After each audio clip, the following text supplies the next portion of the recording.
And I'm thankful for my kindergarten class who made these wonderful crafts to celebrate Thanksgiving. After the Native Americans helped the Pilgrims survive their first winter in America, the Puritans invited them to share the first Thanksgiving. Oh, these are adorably wrong. A 5-year-old made that. Based off of the lies that you taught them. Excuse me? Oh, it's not your fault. These are full of half-truths and historical propaganda.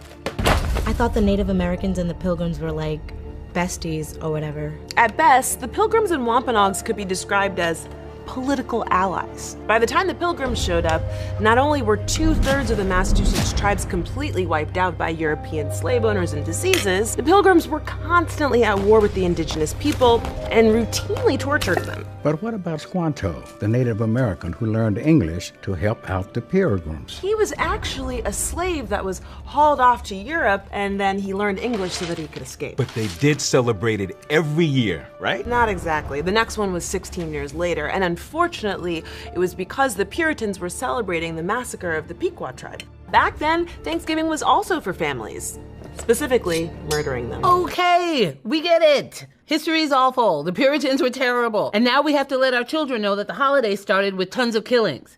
Happy? Well, we actually have just about everything wrong with the Thanksgiving myth. Definitely didn't wear these buckle hats. Didn't land on Plymouth Rock.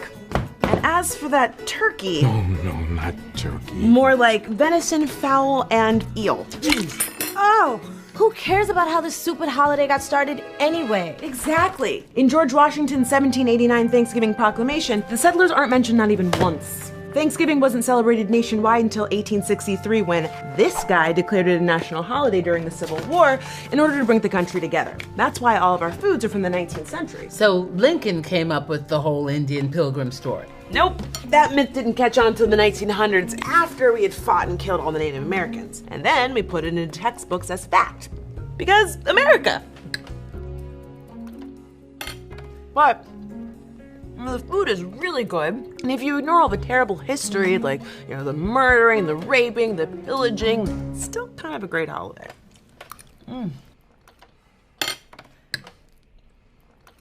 So the Mayflower is a lie. Why do we eat cranberry sauce? What about stuffing? Is Black Friday really just a capitalist conspiracy to get poor people to buy things so we can't truly live out a populist revolt? Or is it Really in America? Is this really in America? And what about corn? I am never telling you the truth ever again.